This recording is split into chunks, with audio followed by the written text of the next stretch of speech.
জাতীয় থেকে আন্তর্জাতিক, প্রান্তিক, জনপদ থেকে নগর, চারপাশে ঠিক কী ঘটছে এই মুহূর্তে তা নিয়ে আয়োজন এখন চারদিক। আপনাদের সঙ্গে আছি আমি জাহিদ হাসান। বাড়তি ভ্যাট গুনতে হবে হোটেল রেস্তোরাঁয় খেতে ও মোবাইলে কথা বলায়। এছাড়া শুল্ক বাড়ায়, আমদানি ব্যয় বাড়বে আপেল সহ বিভিন্ন ফলে। বৃহস্পতিবার রাতে পণ্য সেবায় ভ্যাট ও শুল্ক বাড়িয়ে প্রজ্ঞাপন জারি করেছে সরকার। নতুন এই প্রজ্ঞাপনে দেখা গেছে হোটেল রেস্তোরাঁয় ৫% থেকে বাড়িয়ে ১৫% করা হয়েছে ভ্যাট। এছাড়া বিভিন্ন ফল আমদানিতে শুল্ক ২০% থেকে বাড়িয়ে ৩০% করা হয়েছে। তামাক আমদানিতে ৬০% সম্পূরক শুল্ক বাড়িয়ে ১০০% করা হয়েছে। ভ্যাট বেড়েছে টেলিফোন ও ইন্টারনেট সেবায়ও।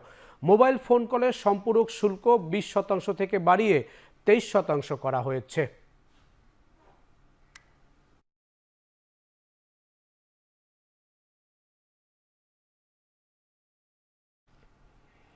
দিনভর শাহবাগে বিক্ষোভ শেষে সন্ধ্যায় কেন্দ্রীয় শহীদ মিনারে এসে অবস্থান কর্মসূচি স্থগিতের ঘোষণা দিয়েছেন চাকরিচ্যুত বিডিআর ও পরিবারের সদস্যরা। শুক্রবার ও শনিবার নিজ নিজ জেলায় গণসংযোগ ও রোববার নিজ নিজ জেলায় প্রেস ক্লাবের সামনে মানববন্ধন করবে আন্দোলনকারীরা। এর আগে পিলখানা হত্যাকাণ্ডের ঘটনায় দায়ের হওয়া মামলায় কারাবন্দী সদস্যদের মুক্তি ও পুনর্তদন্ত সহ ৩ দাবিতে কেন্দ্রীয় শহীদ মিনারে অবস্থান ও শাহবাগ ব্লকেট কর্মসূচি পালন করে আন্দোলনকারীরা। এ কর্মসূচি থেকে সরকারকে দ্রুত দাবি মেনে নেওয়ার হুঁশিয়ারি দেন তারা। অভিযোগ করে বলেন, বারবার কোর্ট স্থানান্তর করার মধ্য দিয়ে বিডিআর হত্যা মামলার বিচার ব্যবস্থাকে বিলম্বিত করা হচ্ছে। এ সময় বিডিআর হত্যাকাণ্ডকে পরিকল্পিত উল্লেখ করে স্বজনরা বলেন, দেশবিরোধী চক্রান্তের শিকার হয়েছেন বিডিআরের সদস্যরা। বৃহস্পতিবার বিকেলে সংবাদ সম্মেলনে বিক্ষোভকারীদের নিজ নিজ জেলায় ফিরে গিয়ে গণসংযোগ করার আহ্বান জানান সমন্বয়ক মাহিন সরকার। শুক্র শনি যেহেতু এই 2 দিন অফিস আদালত বন্ধ থাকে, আপনারা প্রত্যেকে নিজ নিজ জেলায় ফেরত যাবেন, গিয়ে সেখানে অনলাইন অফলাইনে গণসংযোগ করবেন, লিফলেট বিতরণ করবেন। সেখানে যারা সাংবাদিকরা আছেন তাদেরকে সর্বাত্মক সহায়তা করার অনুরোধ রইল। এদিকে পিলখানা হত্যাকাণ্ডে বিস্ফোরক মামলার পরবর্তী জামিন শুনানি ১৯ জানুয়ারি নির্ধারণ করা হয়েছে বলে জানিয়েছেন মামলা পরিচালনাকারী চিফ পাবলিক প্রসিকিউটর বোরহানুদ্দিন। তবে আদালত কোথায় বসবে তা এখনও ঠিক হয়নি। এর আগে অগ্নিকাণ্ডে বকশীবাজার আলিয়া মাদ্রাসার অস্থায়ী আদালত পুড়ে যাওয়ায় এই মামলার জামিন শুনানি অনুষ্ঠিত হয়নি। তবে কিভাবে আদালতের এজলাসে আগুন লেগেছে তা এখনও জানা যায়নি বলে জানিয়েছেন লালবাগ ফায়ার সার্ভিস। এদিকে শুধু পিলখানা হত্যাকাণ্ডের মামলা নয়, মাদ্রাসা মাঠে কোনো অস্থায়ী আদালতের কার্যক্রম পরিচালনা করতে দেয়া হবে না বলে ঘোষণা দিয়ে রাস্তা অবরোধ ও গেট তালা ঝুলিয়ে দেয় মাদ্রাসাটির শিক্ষার্থীরা। এসে দেখেছি যে এখানে কিছু কিছু জায়গায় ধোঁয়া আছে, আর তেমন কিছু দেখি নাই। রাস্তাঘাটে কিছু ব্যারিকেড ছিল, এগুলো অনেকে সহযোগিতা করছে, করার পরে আমরা এখানে আসছি। আসার পরে ভিতরে আর ঢোকার মতো পরিবেশ ছিল না। আজকে আমরা সবাই, আমাদের প্রসিকিউশন পক্ষ, আমার জানা মতে বিচারক মহোদয়, এমনকি আসামি পক্ষ চেয়েছিলেন যে আজকে একটা নিষ্পত্তি হোক। আমরা আন্তরিক ছিলাম যে হ্যাঁ নিশ্চয়ই আমরা এটা করে ফেলবো, কিন্তু বাস্তবতা এই যে এটা করা হয় নাই, এইটুকুই বলি, ব্যাখ্যা দেওয়ার দরকার নেই। নিশ্চয়ই এটা অন্তত তারিখ শিফট করা বা এই হিয়ারিং না হওয়ার পিছনে কোনো পরিকল্পনা আমার জানা এবং বিশ্বাস মতে নাই। জুলাই ঘোষণাপত্র নিয়ে আগামী সপ্তাহে সব পক্ষের সঙ্গে বসবে সরকার। তবে সংবিধান বাতিল নাকি সংস্কার হবে তা রাজনৈতিক দল ও সকল পক্ষের সাথে আলোচনার ভিত্তিতে নির্ধারণ হবে বলে জানিয়েছেন উপদেষ্টা মাহফুজ আলম। বৃহস্পতিবার রাজধানীর ফরেন সার্ভিস একাডেমিতে আয়োজিত সংবাদ সম্মেলনে তিনি আরও বলেন, প্রশাসনের মাধ্যমে স্থানীয়রা পর্যাপ্ত জনসেবা না পাওয়ায় স্থানীয় সরকার নির্বাচন নিয়ে ভাবছে সরকার। শেখ হাসিনার ফ্যাসিজম এবং এই ফ্যাসিজমের যে ধারাবাহিকতা বাংলাদেশে হিস্টোরিক্যালি, সেটার একটা প্রেক্ষাপট হয়তো আমরা বর্ণনা করব। এই রাষ্ট্রটা কিভাবে চালিত হবে এখন এই গণঅভ্যুত্থানের গভর্নমেন্ট, সেসব বিষয়ে আমরা মনে করি কয়েকটা বিষয় হয়তো কন্টেনশাস পয়েন্ট থাকতে পারে, বিতর্ক থাকতে পারে, অথবা ওইটা আরো মোর কনসালটেশন দরকার হতে পারে। সেই ক্ষেত্রে আমরা কনসালটেশন করব। যদি ওয়াইডার কনসালটেশনের ভিতরে 15 জানুয়ারি হয় 15 জানুয়ারি হতে পারে, কিন্তু সরকার যেটা চাচ্ছে যে সব পক্ষগুলোর সাথেই কনসেনসাসের ভিত্তিতে করুক। জুলাই অভ্যুত্থানের ঘোষণাপত্রে শহীদদের রাষ্ট্রীয় স্বীকৃতি, বৈষম্য বিরোধী ছাত্র আন্দোলনের নেতৃত্বে স্পষ্ট করে উল্লেখ করা সহ 7টি দাবিতে দ্বিতীয় দিনের মতো গণসংযোগ করেছে জাতীয় নাগরিক কমিটি। বৃহস্পতিবার বিকেলে রাজধানীর ধানমন্ডি রবীন্দ্র সরোবরে জনসাধারণের মাঝে লিফলেট বিতরণের মাধ্যমে শুরু হয় কর্মসূচি। এ সময় জাতীয় নাগরিক কমিটির আহ্বায়ক নাসিরউদ্দিন পাটোয়ারি জানান, দ্রুত সময়ের মধ্যে জুলাই অভ্যুত্থানের ঘোষণাপত্র চায় সাধারণ মানুষ, যেখানে নতুন রাজনৈতিক বন্দোবস্তে সকল বৈষম্য নিরসন ও নাগরিক পরিচয় নিশ্চিত করে রাষ্ট্র কাঠামো গড়ে তোলার প্রতিশ্রুতি থাকবে। সেই সাথে ফ্যাসিবাদী ব্যবস্থার মূল ভিত্তি সংবিধান বাতিল করে নির্বাচিত গণপরিষদ গঠনের দাবি জানান তিনি।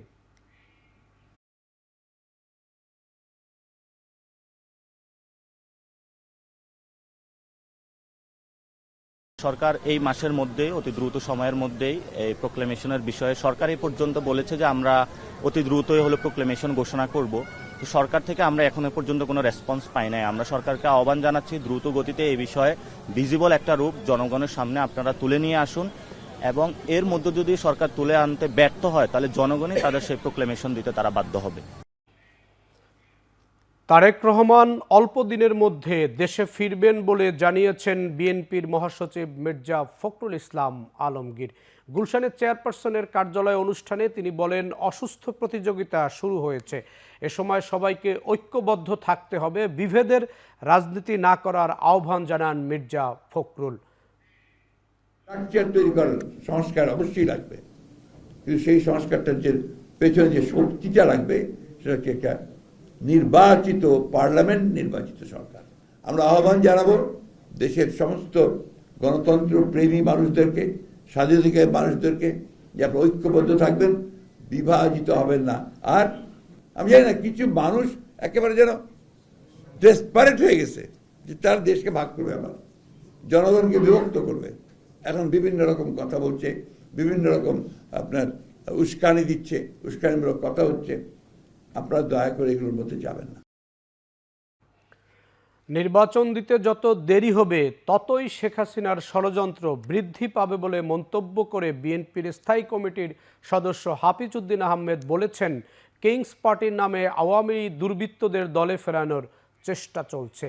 একই অনুষ্ঠানে বিএনপির চেয়ারপারসনের উপদেষ্টা আব্দুস সালাম বলেন, বিএনপি চায় জনগণের ভোটাধিকার ফিরিয়ে দিতে। বৃহস্পতিবার দুপুরে জাতীয় প্রেস ক্লাবের মিলনায়তনে আলোচনা সভায় একথা বলেন বিএনপির নেতারা। বিভক্তি করার চেষ্টা করতেছে। আমরা যেহেতু ঐক্যে বিশ্বাস করি, আমরা জাতীয় ঐক্যে ফাটল ধরুক এমন কিছু চাই না। আজকে এই জাতীয় ঐক্য বিনষ্ট করার জন্য কেন আপনারা চেষ্টা করতেছেন? লক্ষ্য করেছি যে এই দেশে একটি কিংস পার্টি গঠন হতে যাচ্ছে। কিংস পার্টির ভবিষ্যৎ কখনোই অতীতেও ভালো ছিল না, ভবিষ্যতেও ভালো হবে না। নির্বাচনের নামে প্রহসনের ফলে একদল দুর্বৃত্ত জনপ্রতিনিধি সেজে বসেছে। আমরা দেখে অত্যন্ত অবাক হলাম যে নূতন যে দলটি নাগরিক শক্তি এবং যাদেরকে জনগণ কিংস পার্টি হবে বলে আশঙ্কা করে, তারা আবার এই সমস্ত দুর্বৃত্তদেরকে দলে ভেড়ানোর জন্য চেষ্টা করছে। এইভাবে দুর্বৃত্তদেরকে দলে আনার জন্য চেষ্টা করবেন না আপনারা। এরা দেশের শত্রু, জনগণের শত্রু। দেশ এখন রাজনৈতিক, সামাজিক ও অর্থনৈতিকভাবে কঠিন সময়ের ভেতর দিয়ে যাচ্ছে বলে মন্তব্য করেছেন বিএনপির স্থায়ী কমিটির সদস্য ডক্টর আব্দুল মঈন খান। বৃহস্পতিবার বিকেলে নরসিংদীর পলাশের ভগীরথপুরে শীতবস্ত্র বিতরণ অনুষ্ঠানে প্রধান অতিথির বক্তব্যে সব কথা বলেন তিনি। রাজনৈতিকভাবে, সামাজিকভাবে, অর্থনৈতিকভাবে একটি কঠিন সময়ের ভিতর দিয়ে এখন যাচ্ছে। কে ক্ষমতায় যাবে, কে ক্ষমতার যে সুবিধা ভোগ করবে, কারো সরকার চালাবে, সেটা আমি বড় মনে করি না। আমি স্পষ্ট ভাষায় বলেছি, আমরা রাজনীতি করি ক্ষমতার জন্য নয়, আমরা রাজনীতি করি মানুষের সেবা করার জন্য। 2008 সাল থেকে 2024 সালের 5 আগস্ট পর্যন্ত বিএনপি ও তার সহযোগী সংগঠনের 2276 জনকে ক্রসফায়ারে হত্যা ও গুমের অভিযোগে আন্তর্জাতিক অপরাধ ট্রাইব্যুনালে প্রসিকিউশন শাখায় অভিযোগ দায়ের করেছে বিএনপি। বৃহস্পতিবার সকালে বিএনপির একটি প্রতিনিধি দল ট্রাইব্যুনালে প্রধান প্রসিকিউটরের কার্যালয়ে অভিযোগ দাখিল করেন। গুমের তালিকায় বিএনপি নেতা সালাউদ্দিন আহমেদ, যুবদল ছাত্রদলের নেতা সহ 153 কর্মীদের নাম রয়েছে। অভিযোগপত্রে সাবেক প্রধানমন্ত্রী শেখ হাসিনা সহ আওয়ামী লীগের নেতাকর্মী, আইন শৃঙ্খলা বাহিনীর সদস্যদের আসামি করা হয়েছে। তদন্ত সাপেক্ষে আসামির সংখ্যা বাড়তে পারে বলে জানান অভিযোগকারীরা।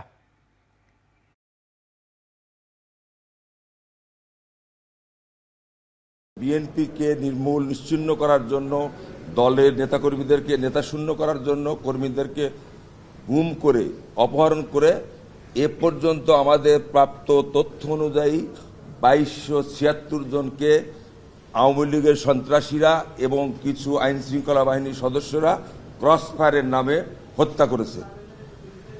তারা বিভিন্ন পদে আছে, যুবদল, ছাত্রদল, মূল দল সহ। তাদের ছিলই যে বিএনপিকে ধ্বংস করা, বিএনপিকে নিশ্চিহ্ন করা এবং দলকে শূন্য করা। এরই আমরা আজকে 2276 জনের ক্রসফায়ারের নামে যে হত্যা করেছে নির্মমভাবে, তার একটা তালিকা অভিযোগ জমা দিলাম।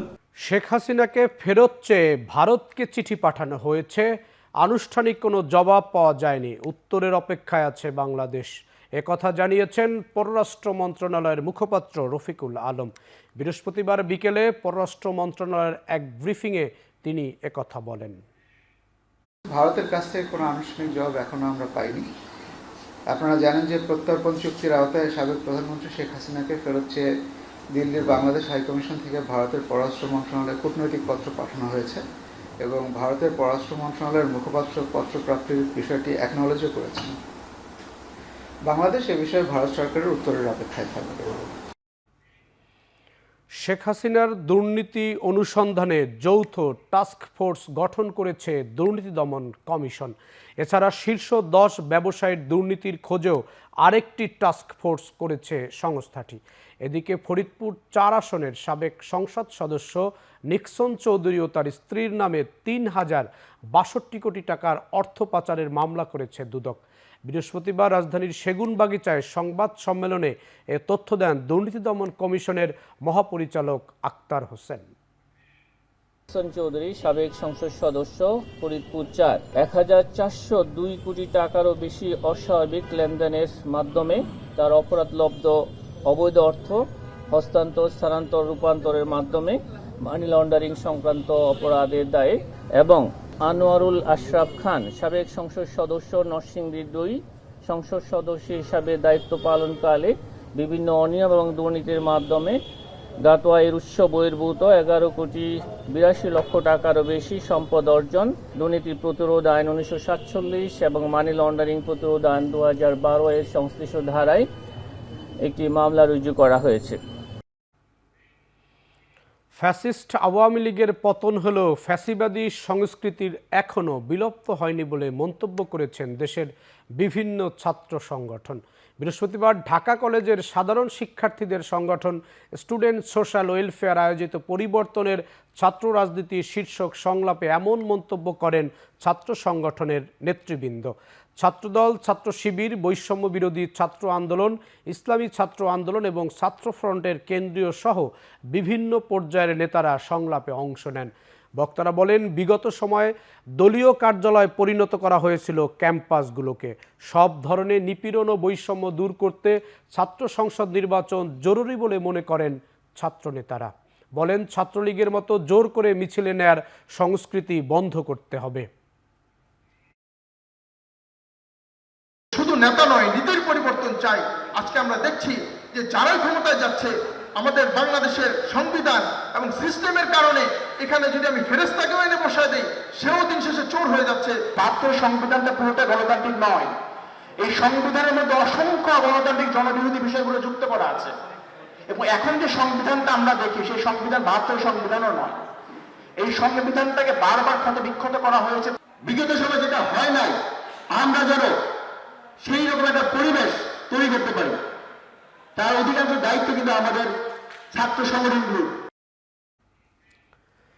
খালেদা জিয়াকে মাইনাস করার চক্রান্ত দেশের ছাত্র জনতা কোনোভাবে সহ্য করবে না বলে মন্তব্য করেছেন জাতীয় পার্টির জাফর অংশের চেয়ারম্যান ও 12 দলীয় জোটের প্রধান মোস্তফা জামাল হায়দার। বৃহস্পতিবার দুপুরে রাজধানীর জাতীয় প্রেস ক্লাবের সামনে বিক্ষোভ সমাবেশে তিনি আরও বলেন, অন্তর্বর্তী সরকার কোনো কিছুই সমাধান করতে পারছেন না, সংস্কার করার যোগ্যতা এই সরকারের নেই দাবি করে তিনি বলেন, দেশের চলমান সংকট সমাধানে অবিলম্বে নির্বাচনের সুনির্দিষ্ট তারিখ ঘোষণা করতে হবে। আওয়ামী লীগ সরকারের সিন্ডিকেট ও দোসররা এখনও বাজার নিয়ন্ত্রণ করছে বলে অভিযোগ করেন মোস্তফা জামাল হায়দার। নিত্যপণ্যের দাম কমাতে উদ্যোগ নিতে সরকারের প্রতি আহ্বান জানান তিনি।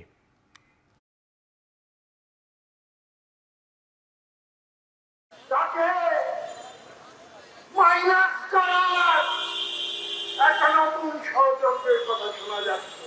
বাংলার মানুষ, এদেশের যুব সমাজ, এদেশের ছাত্র সমাজ জীবিত থাকতে কিছুতেই তা সফল হতে দেবে না। আপনারা সুনির্দিষ্ট নির্বাচনের তারিখ ঘোষণা করেন এবং জনগণের নির্বাচিত প্রতিনিধি তাদের হাতে ক্ষমতা হস্তান্তর করে সসম্মানে বিদায় গ্রহণ করুন। নির্বাচনে কেউ পক্ষপাতিত্ব করলে কঠোর ব্যবস্থা নেয়ার হুঁশিয়ারি দিয়েছেন প্রধান নির্বাচন কমিশনার AMM নাসির উদ্দিন। বৃহস্পতিবার দুপুরে মৌলভীবাজারের ভোটার নিবন্ধন বিষয়ক কর্মশালায় এই কথা বলেন তিনি। এ সময় আগামী নির্বাচনে প্রত্যেককে নিজেই নিজের ভোট দিতে পারবেন বলেও আশাবাদ ব্যক্ত করেন প্রধান নির্বাচন কমিশনার। মানুষকে বাড়িতে গিয়ে তাদেরকে এনকারেজ করা, তাদেরকে সচেতন করা, তাদেরকে ইনভলভ করা, এইবার আগের মতো ভোট হবে না। আগে আপনার ভোট আপনি দিতে পারবেন, মানুষের মধ্যে একটা জাগরণ সৃষ্টি করতে চাই আমরা। বাংলাদেশের হজ এজেন্সিগুলোতে এবার ন্যূনতম 1000 করে হজ যাত্রী দিবেন বলে সৌদি সরকার নির্ধারণ করে দিয়েছেন। এটি কমানোর আর সুযোগ নেই বলে জানিয়েছেন ধর্ম বিষয়ক উপদেষ্টা ডক্টর আফামা খালিদ হোসেন। সচিবালয়ে এক সংবাদ সম্মেলনে কথা বলেন তিনি। বলেন, হজ যাত্রী কোটা কমানোর সিদ্ধান্ত বাংলাদেশ সরকারের হাতে নাই, সৌদি সরকারের সিদ্ধান্ত এটি। সরকার, ধর্ম মন্ত্রণালয় এবং হজ এজেন্সির সহযোগিতা নিয়ে আমরা হজের ব্যবস্থাপনাটা সম্পন্ন করতে চাই। আর কোটা কমানো এটা তো আমাদের হাতে নাই, এটা তো সৌদি গভর্নমেন্টের পার্ট। আমার হাতে ক্ষমতা থাকলে তো আমি প্রতি এজেন্সি 50 করে দিতাম। আমরা হজে 1 লক্ষ টাকা কমিয়েছি এবং আমরা সরকারি অর্থে কোনো অতিথিকে আমরা নেব না। কেবল হজ ব্যবস্থাপনার সাথে যারা সংশ্লিষ্ট সম্পৃক্ত আমরা তাদেরকে নেব। 43 BCS-এর বাদ পড়া 227 জনের অধিকাংশই নিয়োগ পেতে পারেন বলে জানিয়েছেন জনপ্রশাসন মন্ত্রণালয়ের সিনিয়র সচিব মোখলেসুর রহমান। তাদের পুনর্বিবেচনার আবেদন যাচাই বাছাই চলছে, তবে যাদের বিরুদ্ধে ফৌজদারি, রাষ্ট্রদ্রোহী অপরাধ এবং প্রতিষ্ঠান থেকে বহিষ্কারের ইতিহাস রয়েছে তারা বাদ পড়বেন। 43তম BCS-এর দ্বিতীয় গেজেটে বাদ পড়াদের পুনর্বিবেচনা করতে প্রতিনিধি দলের সাথে সচিবালয়ে বৈঠক শেষে গণমাধ্যমে একথা জানান সচিব। আমি চাই যে যদি কোনো এরকম অপরাধ, যেমন আমরা যেটাকে বলি ফৌজদারি অপরাধ, রাষ্ট্রদ্রোহী অপরাধ, অথবা স্কুল কলেজ ইউনিভার্সিটি বহিষ্কৃত হয়েছিল, অথবা এমন কোনো ধরনের হিডেন অপরাধ সে করেছে যেটা সামনে আসছে, এরা ছাড়া বাকি আমি মনে করি এদের নিয়োগ প্রাপ্তিতে শুধু একটা প্রক্রিয়ার ব্যাপার, they will get it. Chattogram আদালত থেকে চুরি হওয়া 1911টি মামলার নথির মধ্যে 9 বস্তা নথি উদ্ধার করেছে পুলিশ। ভোরে কোতোয়ালি থানা এলাকায় এক ভাঙারির দোকানের গোডাউন থেকে সব নথি উদ্ধার করা হয়। এর আগে জড়িত সন্দেহে রাসেল নামে আদালতের এক চায়ের দোকানের কর্মচারীকে আটক করা হয়। পুলিশ জানায়, চুরি হওয়া নথিগুলো পাথরঘাটা এলাকার একটি ভাঙারির দোকানে 16 টাকা কেজি দরে বিক্রি করে অভিযুক্ত রাসেল। গত 2 দিনে আদালতের সিসিটিভি ফুটেজ বিশ্লেষণ করে পুলিশ ওই যুবককে শনাক্ত করে। পরে তার স্বীকারোক্তির ভিত্তিতে বৃহস্পতিবার ভোর রাতে খোয়া যাওয়া 9 বস্তা নথি উদ্ধার করা হয়। এর আগে চট্টগ্রাম আদালতের 1911টি মামলার নথির খোঁজ না পেয়ে গত রোববার কোতোয়ালি থানায় সাধারণ ডায়েরি করেন চট্টগ্রাম মহানগর দায়রা জজ আদালতের সরকারি কৌঁসুলি।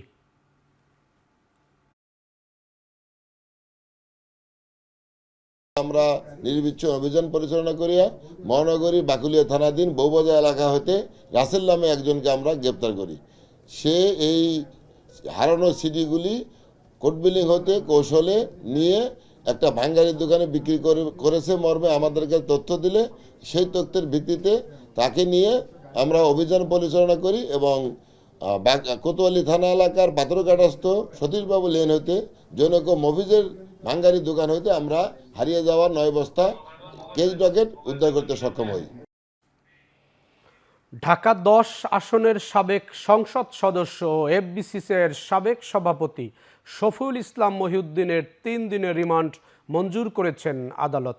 জুলাই অভ্যুত্থানে রাজধানীর উত্তরা পশ্চিম থানা এলাকায় রৌফ নামে এক যুবককে হত্যার মামলার আসামি তিনি।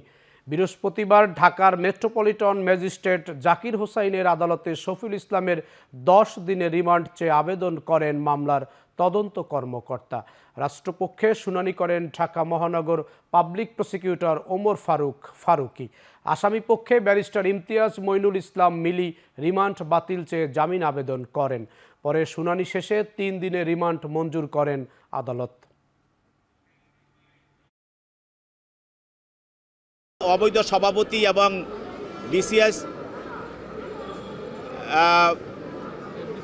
এফবিসিসিআইয়ের অবৈধ সভাপতি এবং ঢাকা 10 আসনের সাবেক অবৈধ এমপি শফিউল ইসলাম মহিউদ্দিন আজকে তাকে তদন্তকারী কর্মকর্তা উত্তরা পশ্চিম থানা একটি হত্যা মামলায় সে এজাহার নামী আসামি তাকে আদালতে উপস্থাপন করে 10 দিনের রিমান্ড প্রার্থনা করেন। প্রযুক্তি ও প্রতিরক্ষা খাতে তুরস্কের সহায়তা চেয়েছেন প্রধান উপদেষ্টা ডক্টর মোহাম্মদ ইউনুস। বৃহস্পতিবার রাষ্ট্রীয় অতিথি ভবন যমুনায় দেশটির বাণিজ্য মন্ত্রী ডক্টর ওমের বোলাটের নেতৃত্বে প্রতিনিধি দল প্রধান উপদেষ্টার সঙ্গে সাক্ষাৎ করেন। এ সময় বাংলাদেশকে বিশ্বের 8ম জনবহুল দেশ হিসেবে উল্লেখ করে ডক্টর ইউনুস বলেন, অন্তর্বর্তী সরকার দেশের যুবকদের জন্য কাজের সুযোগ সৃষ্টিতে কাজ করছে। এ ব্যাপারে তুরস্কের সহায়তা চান প্রধান উপদেষ্টা। এ সময় তুরস্কের বাণিজ্য মন্ত্রী বলেন, তৈরি পোশাকের বাইরে দুদেশের মধ্যে বৈচিত্র্যময় বাণিজ্যিক সম্পর্ক গড়ে উঠতে পারে। তিনি বলেন, বাংলাদেশের পণ্য আমদানিতে বড় বিকল্প হতে পারে তুরস্ক।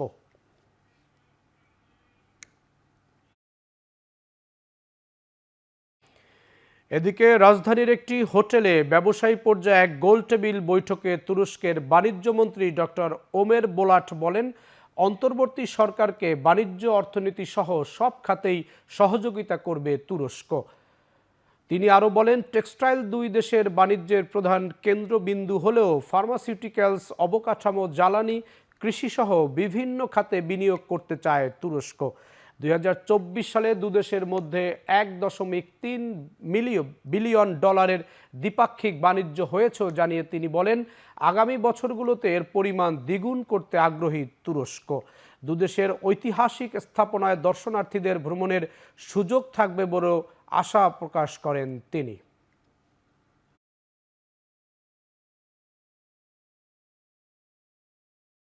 অস্থিতিশীল বাজার পরিস্থিতির মাঝে ব্যবসায়ীদের সাথে কোনো আলোচনা না করে ভ্যাট বাড়ানোর সিদ্ধান্তের যৌক্তিকতা নিয়ে প্রশ্ন তুলেছে রেস্তোরাঁ মালিক সমিতি। আজ এক সংবাদ সম্মেলনে সংগঠনের মহাসচিব ইমরান হাসান বলেন, ভ্যাট বাড়ানোর সিদ্ধান্ত বিবেচনাপ্রসূত হয়নি। অন্তর্বর্তী সরকার করের আওতা না বাড়িয়ে কিংবা কর ফাঁকি রোধ করার ব্যবস্থা না করে অর্থ বছরের মাঝামাঝি সময়ে হঠাৎ 3 গুণ ভ্যাট বাড়িয়ে দেওয়ার উদ্যোগ নিয়েছে, যার সরাসরি প্রভাব পড়বে সাধারণ মানুষের উপর। এছাড়া দেশের ক্ষুদ্র উদ্যোক্তাদের উপর বাড়তি এই করের বোঝা চাপানোটা অন্যায় ও অযৌক্তিক। এই অযৌক্তিক বর্ধিত ভ্যাট আরোপের সিদ্ধান্তের প্রতিবাদে ও পূর্বের ন্যায় 5% ভ্যাট কার্যকর করার জোর দাবিতে বাংলাদেশ রেস্তোরাঁ মালিক সমিতির এই সংবাদ সম্মেলনের আয়োজন। ঢাকা বিশ্ববিদ্যালয়ের ছাত্র শিক্ষক কেন্দ্রে চলছে 3 দিনের শীতকালীন বইমেলা। বৃহস্পতিবার সকালে এর উদ্বোধন করেন বিশ্ববিদ্যালয়ের উপাচার্য ডক্টর নিয়াজ আহমেদ খান। এ সময় তিনি আশা করেন, এ ধরনের আয়োজনের মধ্য দিয়ে শিক্ষার্থীদের পাঠ্য বইয়ের বাইরেও বই পড়ার আগ্রহ বাড়বে।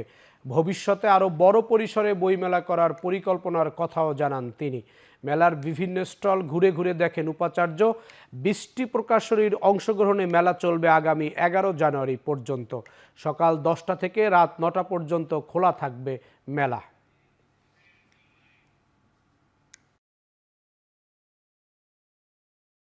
এটি একদিনের বিষয় নয়, চর্চার বিষয়, ধরে রাখবার বিষয়। সুতরাং বিশেষ করে আমাদের ছাত্রছাত্রীদের উপরে আমাদের এই ক্ষেত্রে প্রধান ভরসা করতে হবে যে তারা এই উদযাপনগুলো থেকে সর্বোচ্চ সদ্ব্যবহার করবেন। এখানে যারা প্রকাশক এসছেন তারা অনেক ক্ষেত্রেই বাণিজ্যিক উদ্দেশ্যে আসেননি। অতএব আমরা চেষ্টা করব যে এই সুযোগটুকু আমাদের ছাত্রছাত্রীরা, আমাদের শিক্ষকবৃন্দ সর্বোচ্চ কাজে লাগাবেন এবং ধীরে ধীরে এই চর্চা আমরা সমাজের বিভিন্ন স্তরে ছড়িয়ে দেওয়ার চেষ্টা করব।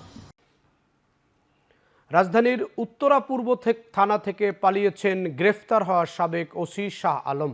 বৃহস্পতিবার দুপুরে আদালতে নেয়ার সময় থানা কম্পাউন্ড থেকে পালান তিনি। এ ঘটনায় পুলিশের এক সহকারী উপপরিদর্শককে সাময়িক বরখাস্ত করা হয়েছে। এর আগে বুধবার মধ্যরাতে কুষ্টিয়া পুলিশ লাইন্স থেকে তাকে গ্রেফতার করেছিল উত্তরা পূর্ব থানার একটি দল। ওসি শাহ আলম বৈষম্য বিরোধী ছাত্র আন্দোলন চলাকালীন শেষ সময়ে উত্তরা পূর্ব থানার ভারপ্রাপ্ত কর্মকর্তা হিসাবে দায়িত্ব পালন করছিলেন। সবশেষ তিনি ইন সার্ভিস ট্রেনিং সেন্টারে পরিদর্শক কুষ্টিয়ায় কর্মরত ছিলেন। গত বছরের 2 সেপ্টেম্বর বৈষম্য বিরোধী ছাত্র আন্দোলনকে কেন্দ্র করে দায়ের হওয়া একটি হত্যা মামলায় আসামি সাবেক এই পুলিশ কর্মকর্তা।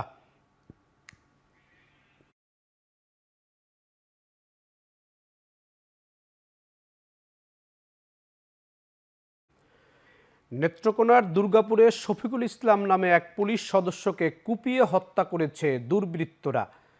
বৃহস্পতিবার রাতে পৌর শহরের উকিলপাড়ার গলি সড়কের ওই ঘটনায় তিনি নিহত হন। নিহত পুলিশ সদস্য উপজেলার চণ্ডীগড় ইউনিয়নের সোনাগাঁও এলাকার বাসিন্দা। তিনি জামালপুর সদর থানায় এসআই পদে কর্মরত ছিলেন।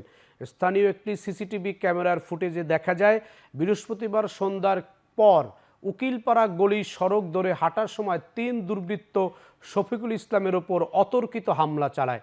এ সময় তারা দেশীয় ধারালো অস্ত্র দিয়ে শফিকুলের হাতে এবং পায়ে কুপিয়ে মারাত্মকভাবে জখম করে। গুরুতর আহত অবস্থায় তাকে উদ্ধার করে উপজেলা স্বাস্থ্য কমপ্লেক্সে নিয়ে গেলে কর্তব্যরত চিকিৎসক উন্নত চিকিৎসার জন্য তাকে ময়মনসিংহ মেডিকেল কলেজ হাসপাতালে রেফার করেন। পরে ময়মনসিংহ মেডিকেলে নেয়ার পর কর্তব্যরত চিকিৎসক তাকে মৃত ঘোষণা করেন।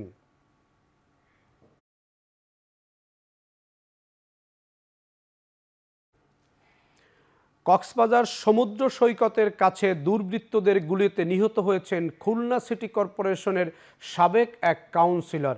বৃহস্পতিবার রাত 8টার দিকে সুগন্ধা পয়েন্টের পার্শ্ববর্তী ফুটপাতে এই হত্যাকাণ্ডের ঘটনা ঘটে।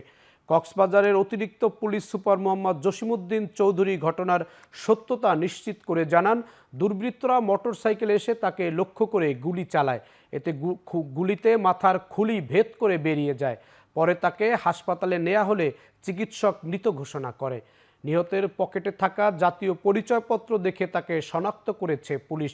নিহত গোলাম রাব্বানী খুলনা নগরীর দৌলতপুরের দেয়ানা উত্তরপাড়ার গোলাম আকবরের ছেলে। তিনি সিটি কর্পোরেশনের 4 নম্বর ওয়ার্ডের কাউন্সিলর ছিলেন। তবে 5 আগস্ট সরকারের পতনের পর থেকেই পলাতক ছিলেন তিনি। নিহতের মরদেহ কক্সবাজার সদর হাসপাতালের মর্গে রাখা হয়েছে।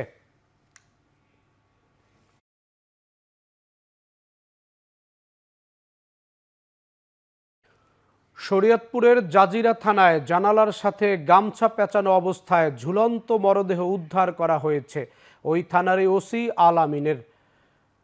পুলিশ সুপার, জেলা প্রশাসক সহ জেলা পুলিশের ঊর্ধ্বতন কর্মকর্তারা থানার ভেতরে মূল ঘটনাস্থল পর্যবেক্ষণ করেছেন। প্রাথমিকভাবে আলামিন গলায় গামছা পেঁচিয়ে আত্মহত্যা করেছে বলে ধারণা করা হচ্ছে। নিরাপত্তার খাতিরে গণমাধ্যম কর্মীদের ভেতরে প্রবেশ করতে দেয়া হচ্ছে না। পুলিশ হাসপাতালের চিকিৎসক মনিরুল ইসলাম জানান, প্রাথমিকভাবে এটিকে আত্মহত্যা বলে ধরে নেওয়া যায়, তবে সুরহতার রিপোর্ট ও অন্যান্য পরীক্ষা নিরীক্ষার পরেই বিষয়টি নিশ্চিত হওয়া যাবে। ওসি আলামিনের বাড়ি বরিশালের মুরাদি থানায়। তিনি 2024 সালের অক্টোবর মাসে জাজিরা থানায় যোগদান করেন।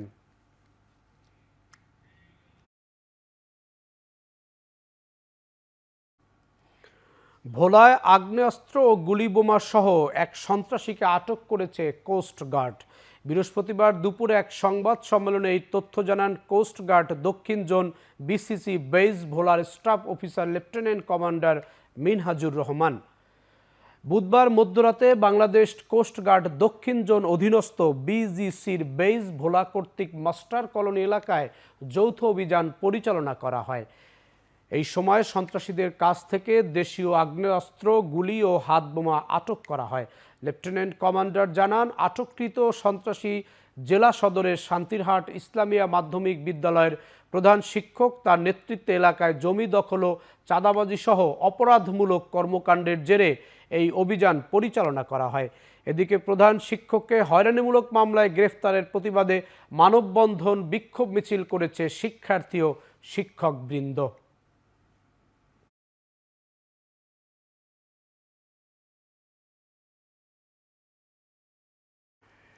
এখনও শিক্ষাঙ্গনের কর্মস্থলে নারী ও শিশুরা যৌন হয়রানির শিকার হচ্ছে জানিয়ে উদ্বেগ প্রকাশ করেছেন সুপ্রিম কোর্টের সিনিয়র আইনজীবী জেডাই খান পান্না। রাজধানীর সিন্ডাপ অডিটোরিয়ামে মতবিনিময় সভায় তিনি এমন উদ্বেগের কথা জানান। তিনি বলেন, শুধু নারী নয়, কারো প্রতি অমানবিক আচরণ করা উচিত নয়। সমাজে নির্যাতিতদের পাশে সবাইকে দাঁড়ানোর আহ্বান জানান তিনি। সেমিনার থেকে জানানো হয়, অগ্নি নামের একটি প্রকল্প বাস্তবায়ন করেছে আইন ও সালিশ কেন্দ্র, যার অধীনে গাজীপুর, রাজশাহী জেলায় জরিপ করা হয়েছে। সেখানে দেখা গেছে পরিবহন, বাজার স্থান, শিক্ষা প্রতিষ্ঠান ও ডিজিটাল প্ল্যাটফর্মে সাইবার ভিত্তিক যৌন হয়রানি বেশি ঘটছে।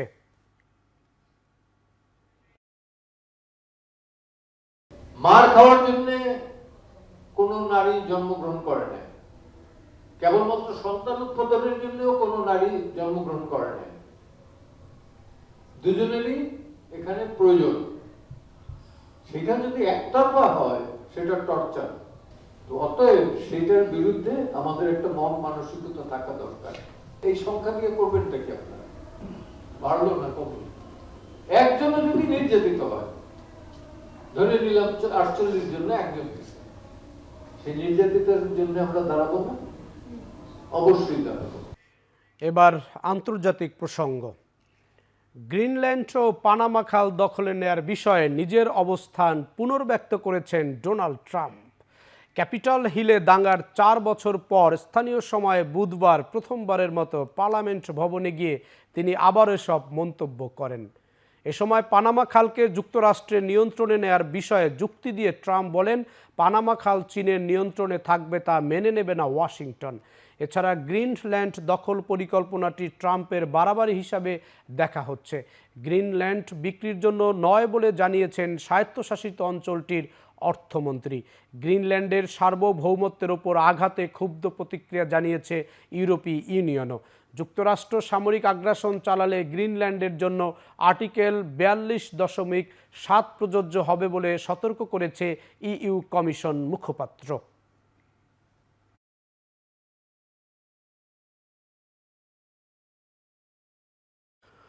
ওয়াশিংটন ডিসির ক্যাপিটল রোটান্ডায় সাবেক প্রেসিডেন্ট জিমি কার্টারকে শ্রদ্ধা জানিয়েছেন ডোনাল্ড ট্রাম্প।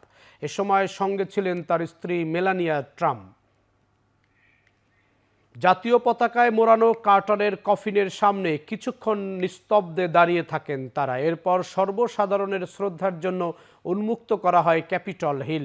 স্থানীয় সময় বৃহস্পতিবার ন্যাশনাল ক্যাথেড্রালে অনুষ্ঠিত হবে রাষ্ট্রীয় অন্ত্যেষ্টিক্রিয়া, যেখানে অংশ নিতে পারেন জো বাইডেন সহ সাবেক 5 মার্কিন প্রেসিডেন্ট। গেল 29 ডিসেম্বর 100 বছর বয়সে শেষ নিঃশ্বাস ত্যাগ করেন যুক্তরাষ্ট্রের 39তম প্রেসিডেন্ট জিমি কার্টার।